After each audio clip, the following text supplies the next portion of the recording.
جیسے تو بغیرت ایسا تیرا پیر بھی بغیرت۔ کون سا کمینہ پیر ہے یہ؟ کون سا بغیرت پیر ہے جو خدا کا فرض چھوڑ کے اللہ کی بارگاہ میں نہیں جھکتا، تمہیں اپنے قدموں میں جھکاتا ہے؟ وہ پیر وہ ہے جو تجھے اپنے قدموں میں نہ جھکائے، رب کی بارگاہ میں جھکائے۔ اتنے بے غیرت ہو چکے ہیں کہ اپنے خلیفوں اور دیگر پیر بھائیوں کو بٹھا دیتے ہیں بیٹھک میں اور کہتے ہیں پیر بھائیو ادھر بیٹھو، پیر صاحب نے اندر جانا ہے، کس کے پاس؟ مائیاں بیٹھی، میں کہ تیرا پیر خسرا؟ ارے خسرے سے بھی شریعت نے پردہ رکھا ہے، اتنی بغیرتی کب تک کرو؟ خسرے سے بھی شریعت کا پردہ ہے۔ تیرا پیر مرد نہیں ہے، 6 من کا پیر، وہ اندر مائیوں کے پاس جاتا ہے، جیسے تو بغیرت ایسا تیرا پیر بھی بغیرت۔ مجھے مت کوئی کہے فلاں دربار اور فلاں خانقاہ، سب میری دیکھی بالی میں۔ کسی خانقاہ سے میرا رزق آتا تو میں جھجکتا، رزق جو دیتا ہے وہ غیرت سکھاتا ہے۔ غیرت بڑی چیز ہے جہاں تک دور میں، غیرت کر کے دیکھو، غیرت نہ بنو۔ اب تو صرف غلامی رہ گئی، اور رہ کیا گیا؟ نہ قرآن، نہ حدیث، نہ تصوف، نہ پاکیزگی، نہ تصفیہ، نہ طہارت، نہ تعلیم، نہ تربیت، رہ گئی اسد بد غلام، چوتھی نسل صرف غلامی کر رہی ہے۔ کیا شریعت نے پردہ نہیں رکھا؟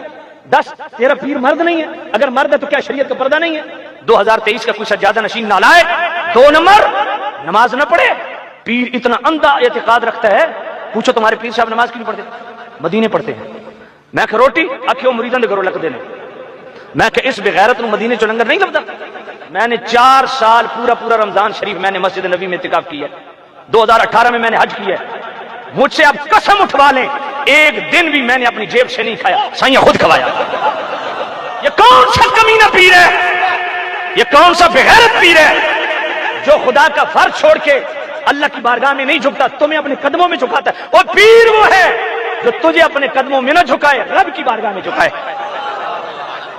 تجھے صرف اپنی غلامی نہ سکھائے، غلامی مصطفیٰ سکھائے۔ شریعت کی طرف آؤ۔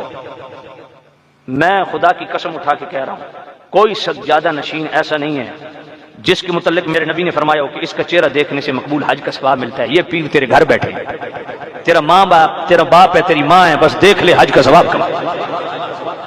قسم سے پیر کو گھر دے دے، زمین پیر کے نام کروا دے، گئیاں مجھیاں کھول کے دے دے، تیرے پیر کی دعا میں تیرے لیے وہ درد نہیں جو تیری ماں کی دعا میں تیرے لیے درد ہے، جو تیرے باپ کی دعا میں تیرے لیے درد ہے، وہ پیر کی دعا میں نہیں۔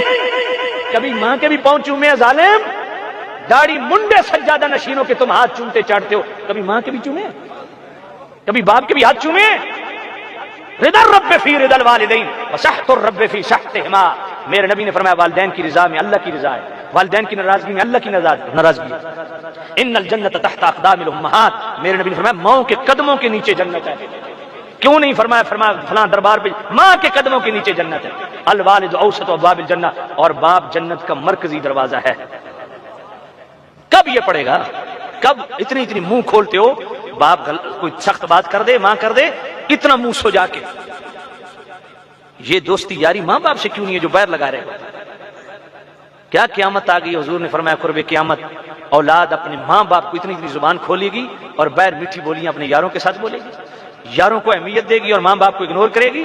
ایسی اولادیں بغیرت ہوتی ہیں۔ ایک دن جو باپ نے تجھے کھانا دیا ہے نا، محنت اپنی پوری زندگی کمائی پائی تجھ سے پہ لگا دی ہے، کبھی ذرا کیلکولیٹر لے کے حساب کر کہ میری زندگی کے اتنے دن گزر گئے، اتنے سال گزر گئے، روزانہ میں 3 ٹائم کھاتا تھا، ذرا میں گنوں اپنے باپ کا کتنا رزق کھا چکا ہوں۔ سمجھ نہیں آئی؟ ماں باپ کی خدمت کرو۔ خدا کی قسم کیا سٹیٹس ہے۔ مشکات شریف صفحہ 154 محمد بن نعمان راوی، من زار قبر ابویہ وحدہما فی کل جمعۃ غفر لہ کتب برہ کما قال علیہ الصلوۃ والسلام۔ حضور نے فرمایا جو جمعے کو صرف والدین کی قبر کی مٹی کو دیکھ لے، اللہ اس کے بھی پچھلے گناہ معاف کرتا ہے، اللہ اس کو ابرار میں لکھ دیتا ہے۔ کفر عنا سیئاتنا وتوفنا مع الابرار، ابرار تو ولیوں کے ولیوں کو کہتے ہیں، جو ماں باپ کی صرف قبر کی مٹی کو دیکھ لے اللہ اس کو شمار ولیوں میں کرتا ہے۔